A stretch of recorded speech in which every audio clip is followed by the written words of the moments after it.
Hey everyone and welcome to the Learning Ladder. Today I'm going to be doing my review of Saxon Math 5.4. I also do need to do a review of Saxon Math 6.5, but I noticed I hadn't done 5.4 first, and it is actually particularly relevant that I do 5.4 first. So I'm going to do that and then I'll do the 6.5 review at some point during my review cycle. I've got quite a few reviews to do this homeschool year.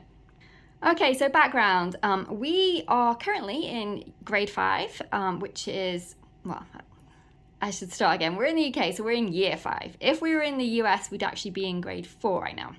It's the way they do the years, it's different. You start school sooner in the UK than you do in the US. So technically speaking, my daughter would be a 4th grader currently, but we're in year 5. So that's why I say 5th grade, because it's the same year as much as the UK, but she technically is still a 4th grader if she was in the US.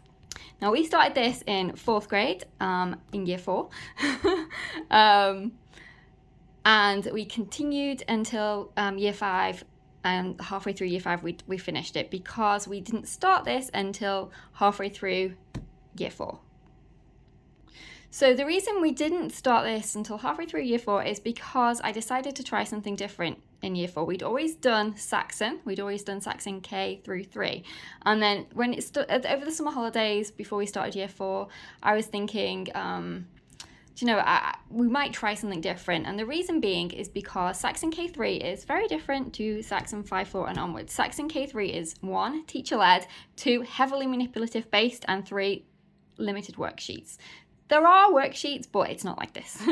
And it's completely different in that respect. There are similarities. So, for example, in K through 3, they do still have the fact practice sheets, which you get in Saxon 5.4 and onwards. They also do kind of mental math section, although it's slightly different. They call it morning meeting, but they concentrate on money, they concentrate on the date, they concentrate on multiplication, things like that. So it kind of replaces the mental math section that you do from 5.4 onwards, but it's similar in part. However, the lessons were completely different. As I said, it was all teacher-based. I'd get out a bunch of manipulatives. It would give me information in the teacher guide as to what the lesson was. I'd teach it to her. She would, you do all the manipulative work, do the fact sheet, and then do 1-page worksheet, usually. However, from Saxon 5.4 onwards, it does change, which I'll come back to in a second. But I thought, as we were starting a new Saxon in theory, because it's a completely different system where they do things, we give something else a try. So for the first half of year 4, we did The Good and the Beautiful. I'd seen it everywhere. It looked really colourful and bright, whereas Saxon was very black and white. And I thought if we were ever going to try something different, that would be the time to do it. So we did. We tried it. It worked fine, but I did have some issues with it. Nothing particularly to do with the curriculum per se, personal preference mostly. And halfway through the year, I decided, no, we're going to go back to Saxon. I did talk about that in one of my homeschool updates, but we decided to go back to Saxon, and we started Saxon 5.4 halfway through 4th grade. I could have skipped, and I'll explain why I could have done that as well in a minute. But I decided to just start from the beginning because it was a new system. The way they do things is completely different, which we'll look at in a second. And also because it gets progressively harder. All of Saxon from 5.4 onwards are the same. At the beginning of the book, it's a bunch of review. Or if you've moved from a new curriculum, it's, I guess, the easier part of maths. I think they do it because in the US you have a long summer break, 10 weeks or so, a lot of places do. So because this is a curriculum that some schools use, they've laid it out similarly, where at the beginning of the year you do your review to make sure everyone's up to speed and you haven't forgotten anything, that kind of thing. And then it progressively does get harder, and don't be fooled, it does. And also it kind of, the way they lay it out, and that's what we'll talk about in the pros and cons section, it reaches a point where it's new topic, bang, bang, bang, bang, bang, one after the other, and it's just something to be aware of, but we'll get to that in a second. Okay, so what do you get with it? You get this giant textbook. Giant is huge. Textbook. You get your solutions manual. You also get a separate booklet that looks like this, and it's called Tests and Worksheets. And obviously, I don't have that because we've used them. It's tests and worksheets, tests and fact sheets. There are no actual worksheets apart from the tests and fact sheets. You have to write your workings out on a piece of paper, or I think you can use in the book, but you'll see why we don't do that in a minute. But those are the options. I don't have that to show you because obviously we've used them. They are consumable. Okay, so here's our table of contents. There are 120 teaching lessons in there, so as in new concepts, but there are also 12 investigations which they do not include in the count, so you've got to add those on. And then there are, I think there are 23 or 24 tests, and then you've got your facts practice sheets as well. So there are not actually 120 lessons, there are much more. I don't know why they didn't count them in. So for example, the 12 investigations, none of them are actually counted into the lesson quota. So it does take quite a considerable amount of time to complete this. You can do it in a year if you start off with it in the beginning of the year and you're very religious about not missing days and maybe not doing field trips and stuff. But I think to actually do it from start to finish, 5 days a week, you probably would manage to do it in a year, but we do not do maths 5 days a week. We do maths 4 days a week, and if we're going on a field trip that week, only 3 days. So, which obviously we don't go on a field trip every week, but you know, if we do go on a field trip, then we don't do maths that day. So it did take us a full year to finish it. So, you know, half of 4th grade and, you know, just half of 5th as well to actually finish it. But I didn't want to skip lessons, and definitely whatever you do, if you do decide to skip, do not skip the latter half of the book, because that's where all the new stuff comes in.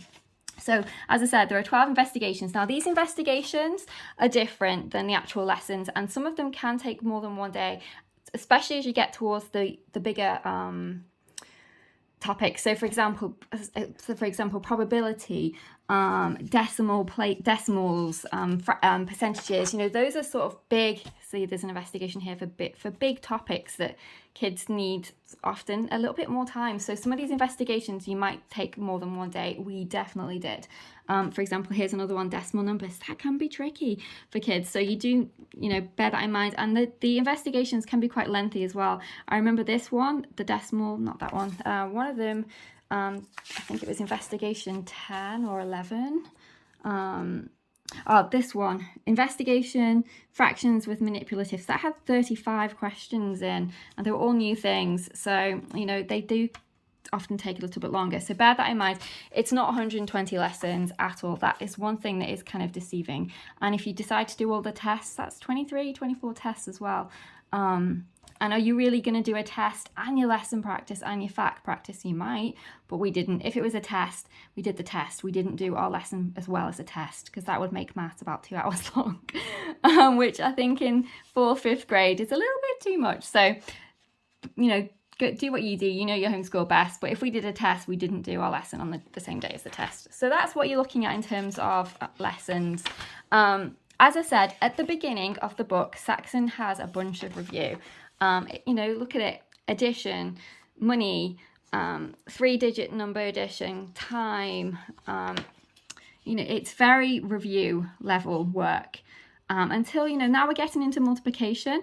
But the thing as well is, if you're coming from a mastery curriculum, this might not be review for your students. So bear that in mind as well. If you've done mastery before, some of these things they might not have done. So it might not necessarily be review for every student. But if your child has done spiral curriculums before, then yes, this is likely to be review. Okay, but then we start getting into the more the new stuff. So we've got percents over here, we've got factors, we've got fractions, division, so we've got long division, we have got, let's see, decimal numbers, changing improper fractions, denominators, so more fraction stuff. We've got long multiplication, we have got probability. So you'll see that all the meat of the standards that you get in 4th/5th grade do come in towards the back end of the book, and it is one after the other. That was one thing I was a bit about, to be honest, because it did seem like, oh, we're doing long multiplication, bang, next day we're doing decimals, the next day we're doing fractions. And they were all new things, new topics in terms of the rest of the book. So that was something to watch for, but that didn't start until I'd say I didn't notice it as much until maybe lesson, let me think, what was it? Lesson probably 80-ish onwards. And then it was bang, bang, bang, all after the other really big chunky concepts. So just bear that in mind. If you are using 5-4, you will find that I always feel like towards the end of the year, you start to finish your curriculum and, you start to relax a bit, ready for the next school year, but not with Saxon Maths. Everything big is towards the end of the year.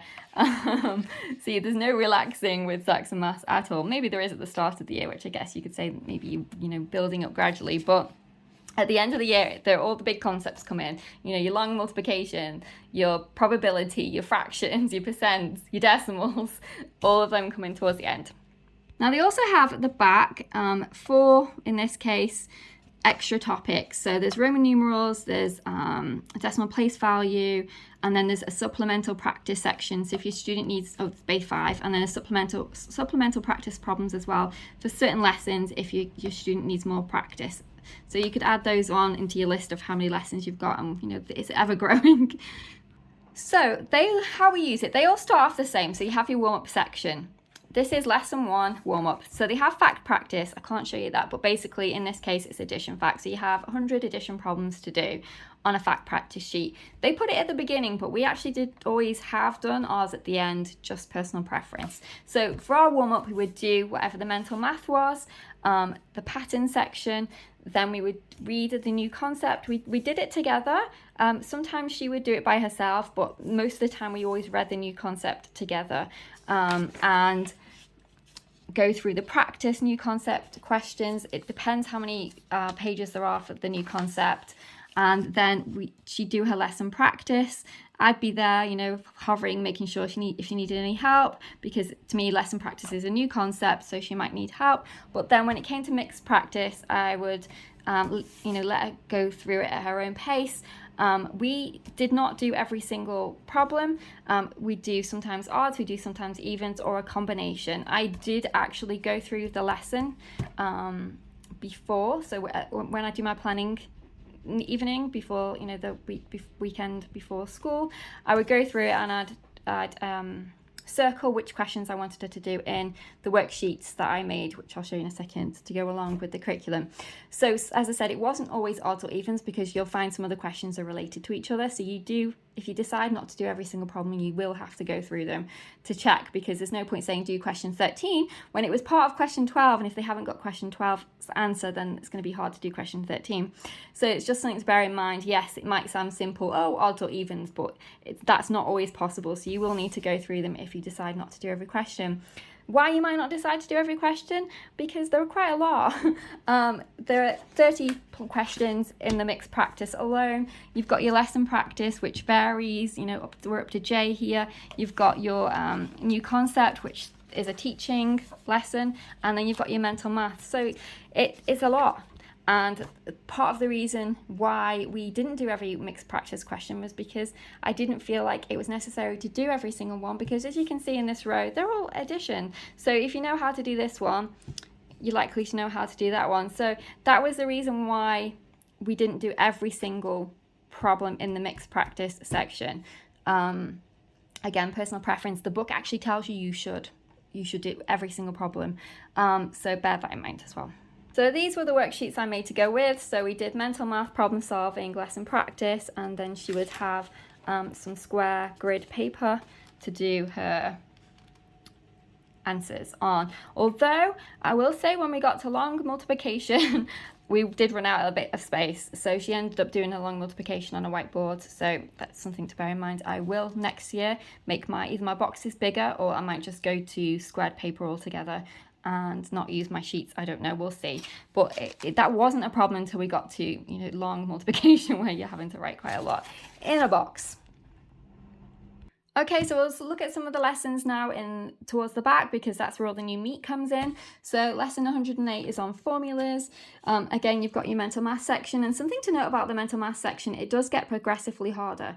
So you might think, I'm going to skip the mental math section until I get to a certain point in the book, and then I'm going to start it.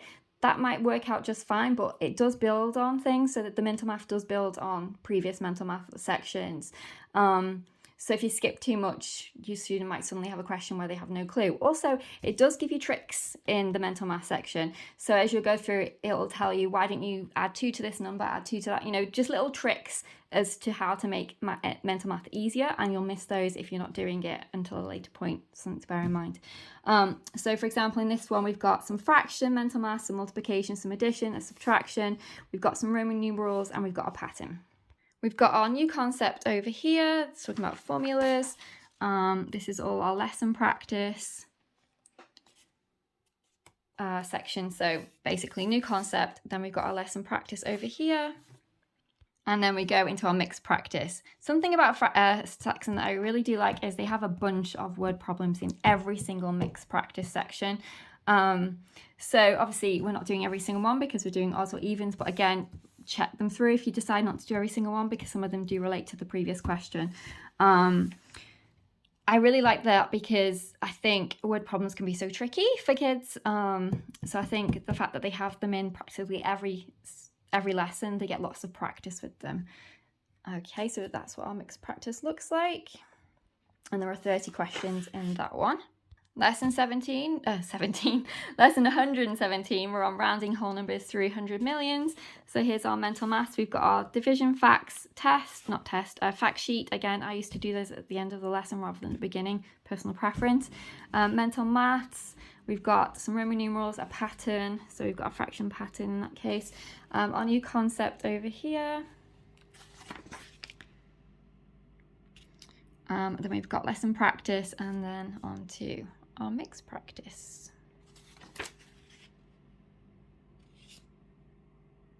Okay, dividing by 2-digit numbers.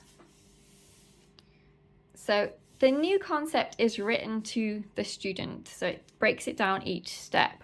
So I think this was made in mind to give to your student to do the new concept themselves and just ask help if they need to. We haven't done that so much at this point. We probably will get to that point eventually where we will, she'll just do it herself, because she's becoming more independent as she's getting older, and only wanting to ask for help when she needs it. So I do think you could just do that if your student is really, really independent, or if they're really strong in maths. But I do think in certain topics that, you're probably best going through the concept with them, because it can be tricky. You've got you're dividing by 2-digit numbers here. They might definitely need some help with that. So far we haven't, we're only 5th grade maths, so far I've not had any issues. We don't use any tutor or anything. I'm pretty good at maths. I wouldn't say I was a genius at maths, but I can manage perfectly well as an adult, so I don't have any issues or fears about future maths. But the new concept is pretty well laid out, so I think, generally speaking, if you are a bit uncertain as an adult in maths, then your kid probably could get the gist of it in sort of a basic topic. But I do think you should brush up if you can yourself, because when it gets to long multiplication and things, there are different ways to do long multiplication. This teaches the traditional way, which I'll show you now. Hang on a sec. So it's very much the traditional way of long multiplication.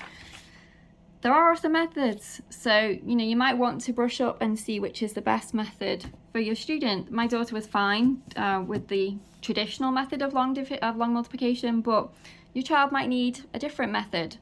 For example, there's the lattice method. So I think as an adult, it's nothing wrong with you having a quick review of other ways to practice certain problems. That's just my opinion. And then, if your student is having difficulties, you could maybe say, well, okay, the book does it this way, but there is a different way you could do it, and present that to them. So that's why I wouldn't be completely hands-off in the new concept, but that's just my opinion. And obviously your kid might not like help and they might want to do it all themselves, which obviously that's different. But if they're struggling or they need a bit of help, then, just because the textbook says you have to do it this way, that is not the case. There are other methods, so just bear that in mind. And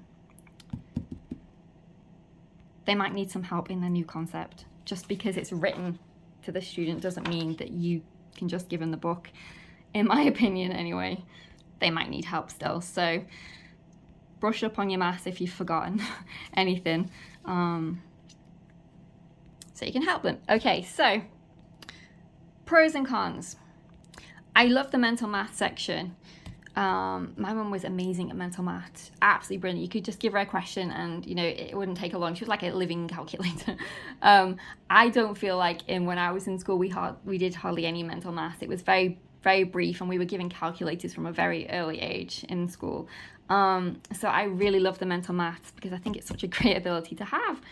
I also like the fact that they do the facts practice every day because, you know, people call it drill and other things, but knowing your math facts is so helpful for, you know, future levels of maths. So I really do like the fact that they have those fact practice sheets. They're not the most interesting thing ever, but, you know, if there's a way you can make it more interesting, then try.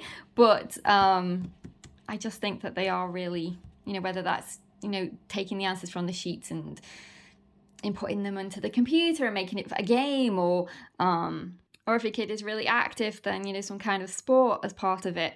You know, there's ways to make it more interesting if just the fact sheet is really boring to them. But to be honest, my daughter just gets it done because she's been doing it since kindergarten because they've always had them in these books.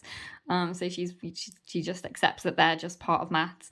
I do use cards. We do use games on her tablet as well for multiplication fact practice. And also we just do the standard, let's recite the numbers, the multiplication facts, you know, and that's how she's learnt her facts, and that's how we keep up on them. And, you know, we'll do a little dance when we're doing them.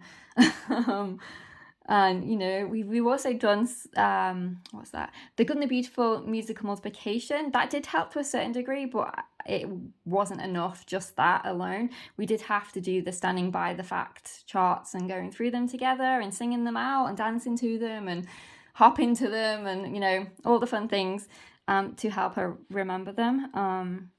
To be honest, I forgot a ton of my facts from when I was in primary school. When we were in kindergarten, I had to relearn them all again because I completely forgotten a lot of them, as in certain numbers, obviously not all of them, but certain ones I was like, oh, what is that? And then I had to remind myself. So it's something that even as an adult, you might find that you've forgotten and you're going to have to relearn. So don't be annoyed at your kid if they can't remember certain facts, because can you remember all your facts?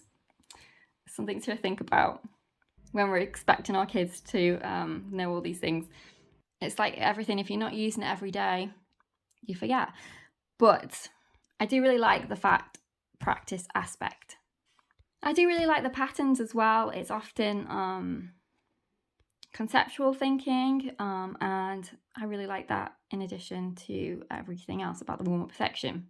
I do like how the new concept is laid out, and I do like the lesson practice that it's shorter, but still questions based on what you've just done. So you get your initial teaching down, you get your practice. That's great. Then you go on to your mixed practice. I like the mixed practice, but I also have some cons about the mixed practice, which we'll get to in the cons section. Generally speaking, it's spiral method. I like that. I like the fact that it reviews word problems, as I've said before. I like the variety. One thing I love about Saxon the most is, if you see here, it's got a little number by the question. So if your child doesn't remember how to do that, you can go back to that lesson, which is 114 in this case, and go over the concept with them, and then they can do the question again. That is fantastic. I have never seen another curriculum do that. Bearing in mind we haven't used a ton of maths apart from Saxon the Good and Beautiful, but I've never seen any curriculum do that. So I love that concept. It's amazing. I really like the investigation. She does too. It's something different. Sometimes there's manipulatives involved in the investigation, and I think it reminds her of our K through 3 days, and she likes that. She likes doing some manipulatives in there, and that's, I think, the reason why she likes the investigations. It's something different. It's a different topic. It's usually just one topic at a time, although, like, for example, the decimals did have some fractions and percents in there, obviously, because they're all related, but it's usually based on around a topic or theme. So we love the investigations. Okay, cons. It's a textbook, but a lot of maths are, especially once you get past that 3. I think there are some curriculums that continue using manipulatives, but I loved Saxon K3 for that reason, that we had all these manipulatives, we get to have fun with them. So it can seem boring because it's just a plain old textbook. So that's definitely a con, but it does what it needs to do. It has the questions you need to answer. It's straight to the point, which is definitely a pro. There's not all kinds of things and hoops that you have to get through before you actually get to your question. I like that. But it is, if you just look at it, it's quite boring to look at. That's a con. I don't like the fact that it says there are 120 lessons, but there are not. When I first started planning to do this, so halfway through 4th grade, I was looking through it, I was thinking, right, 120 lessons. I have in my planner, I have a little tracker section. I tracked it all out. I thought, great, it'll take us this long to finish it. I didn't realize that none of the investigations were counted in that number, and I didn't realize that none of the tests were either. So it was not 120 lessons. It took us a lot longer than I thought to finish this, but it's fine. We did it, and I don't regret at all not starting halfway through, because I feel like the review was good.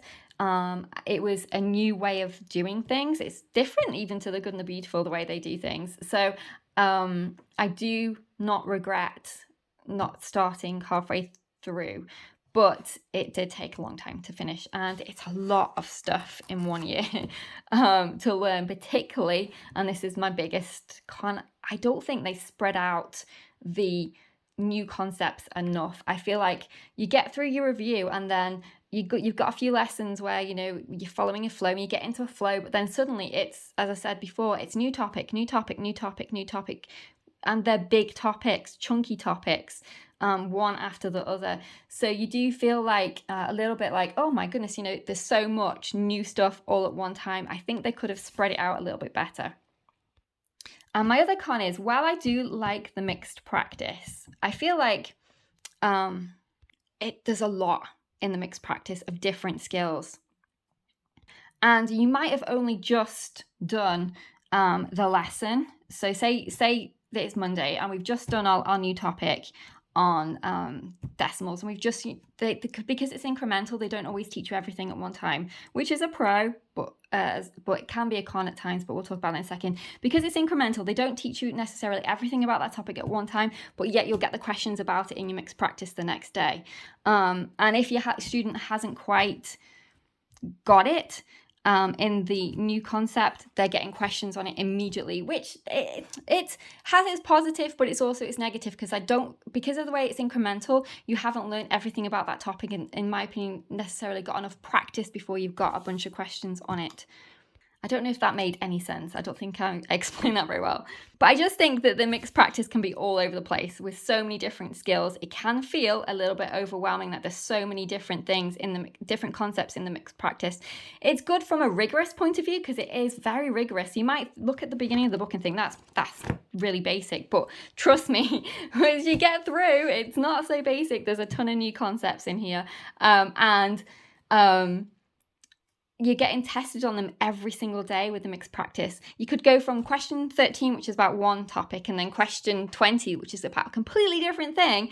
So they really keep you on your toes. That can be a con. It can be a pro as well, but mixed practice does keep your child on their toes to remember all the concepts from previous lessons as to when they did that, and how to work that out. So you could see it as a pro or a con. It is rigorous. There's a lot on the page. That's a con to me. I feel like they could have split it up a bit. Visually, it's like, oh my goodness, there's so much on the page. And that's the other con. You can't write in the book. And I hate that. I hate that so much. They haven't made it possible for you to actually write in the book. It annoys me no end, because we have to either do it in a separate notebook or a separate piece of paper. You could, I guess, write in there, but when you get to your long multiplication, how are you going to write your long? I suppose there's a bit here, but it's messy. All these questions. So you've got, well, look at this. We've got 3 in a row here. Where are you supposed to do all your workings out for them? So I don't like the fact that you can't write in the book. That's a big con for me. Okay, so that's everything I have to talk about Saxon 5/4. Obviously, we did continue with it, and we have continued with it. I do feel like I prefer the incremental spiral method. The incremental method does have its pros. That's my dog snoring. It does have its pros, it does have its cons.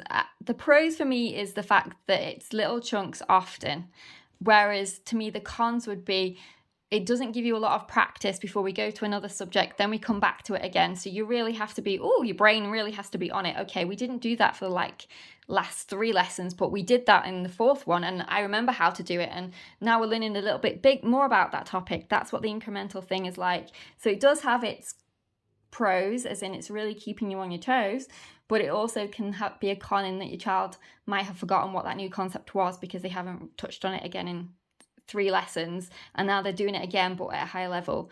But you could also turn it into a pro and say, well, they're building up the skill gradually. It depends how you look on it. I wish the new concepts that were incremental for a specific topic would be relatively next to each other in the lesson. So, okay, but then that would be mastery, so you can't have it always. But, say, for example, lesson 60 was about long multiplication, and then in this case, they didn't touch, it wasn't lesson 60, I've just plucked that number from out of nowhere, but say it was lesson 60, we started on part 1 of long multiplication. We didn't do part 2 until maybe 4 lessons later, at which point the way that they taught them in lesson 60 changed because they'd added on the next part. So then your child's like, but I used to do it that way, now I have to do it this way. It can be a bit tricky in that respect. I mean, we were okay, but it's just something to bear in mind that as the topics are getting harder, obviously that's going to be a factor with the books. So they really need to be on their toes. You might think it's easy at the beginning, but trust me, it's not. It's rigorous. If anyone says Saxon is an easier math curriculum, then they haven't done the whole book from start to finish, in my opinion. Yes, it might well be easier at the beginning. No one disputes that. It's review. But towards the end, those are chunky topics to get through. So overall, I do like it. It's a great curriculum. I can't imagine us switching to a different one, to be honest. I think we'll push through with Saxon because I don't think there's any perfect math curriculum out there that's beautiful and, doesn't have too much on the page and, but it's rigorous and has everything in it. It's spiral and makes sense because some of these curriculums that are more attractive flick from one thing to another, so that doesn't really help either. So there's no perfect math program out there, but to me, as long as she is getting it and getting her answers correct, she's understanding the concepts, she's not getting overly frustrated with it, then that's a win. If she's progressing, that's what I want from a math program. It challenges her, but also, some problems because are fine, because you can't always have difficult things constantly. Why would anyone want to sit down with a book every day when every single problem was extremely taxing? You wouldn't. There has to be some problems in there that are easier than others. I do think the mixed practice is probably the most challenging part because, as I said, it's such a variety of everything. I think the lesson concept, the new concept and the practice set are perfect, apart from, as I said, sometimes I think they split them up too much and then bunch everything all after the other. But overall, that's my favourite part of Saxon. The mixed practice, I love the spiral aspect to it, but I don't like the fact that it's so many different concepts in one thing and they're having to really be on the ball. But again, that you might really want vigorous maths, and that might be, and this is definitely that might be perfect for you. And like I said, I don't think there's any perfect maths out there. It's definitely not perfect, but neither of any of the others that we've tried either. The Gonna Beautiful was not perfect, far from it. So, nothing is perfect. And there's always going to be advantages and disadvantages to different things. Part of me really does like mastery for the main reason, as they get older, obviously, if they can do a whole topic, a whole book on one thing, then they're going to know it backwards and forwards. But the thing is, you forget how your brain works, and yes, you might have remembered it for the whole thing, but then when you come back to a different topic, because you've been concentrating solely on one thing, you do forget everything else. So that's why I have stuck with a spiral, but I can definitely see the advantages of mastery, particularly for the harder concepts. So, you've got your fractions, decimals, and percentages, your algebra. For the harder concepts, I can definitely see where a mastery program definitely competes against a spiral, but then obviously there has to be enough review of everything else in this, in which case then it becomes a spiral curriculum. If there's enough review of everything else, it's not really mastery. So it's you can't win either way. You either do spiral or you do mastery, and there's always going to be advantages and disadvantages to both methods. But all I can say is, from my perspective, she has gone leaps and bounds with her maths in terms of what she's learned from the start of this book to the end. As I said, we've done loads of tricky concepts. We've done our long division, we've done our long multiplication, we've done our probability, we've done our fractions, decimal percents, we've done some algebra in there. There's so many different topics that she's done in this one book. And as I said, she's done so well with it. But it's not at all an easy curriculum, and there's a ton to it. So that's just something to bear in mind if you are thinking of using Saxon. So I hope that was helpful to you. So overall, would we use it again? Yes, because we have. Would I recommend it? Totally, definitely. But you've got to know what you're getting into. And to me, it is rigorous. It is challenging. There's a bunch involved in it. It's not a curriculum that you're going to be 20 minutes and done. Not even close. It does take us an hour to complete it from start to finish, including our little fact practice things that we do independently on our tablet and by our number wall and things. It does take a while, and I think a lot of math programs from this level up do anyway. I think there might be some out there that are a bit more gentler, but I think this level upwards, you are looking at around about that time, to be honest. So I think you'd be hard pressed to find a math program at this level that wouldn't take at least 45 minutes. So, there's something to consider if that's something you don't want. If you're a 20 minutes Charlotte Mason and done type, then this is not going to work. I really love the Charlotte Mason methods, but I don't know how she managed to do 20 minutes of maths at this stage. Because the lessons do take longer. But we have used it again. I would use it again. There are definite advantages to it. There are also cons, but I think that's the same with any curriculum. You've got to make it work for you. And that's everything I've got to say about Saxon 5.4. If you've got any questions, leave them below. And I'll post my review of Saxon 6.5 at some point during the next few months once I have got all my other reviews done. One thing to mention, this, because I know it can be confusing for some people, so you can use this in 5th grade or 4th grade. So that's why it's got the 2 numbers on there. They all have 2 numbers on afterwards. I think it's because one is supposed to be either on grade or above, and then the other is working through it at a slower pace. So that's why there are 2 numbers on there. Okay, that's everything. Thanks for watching. Take care. See you soon.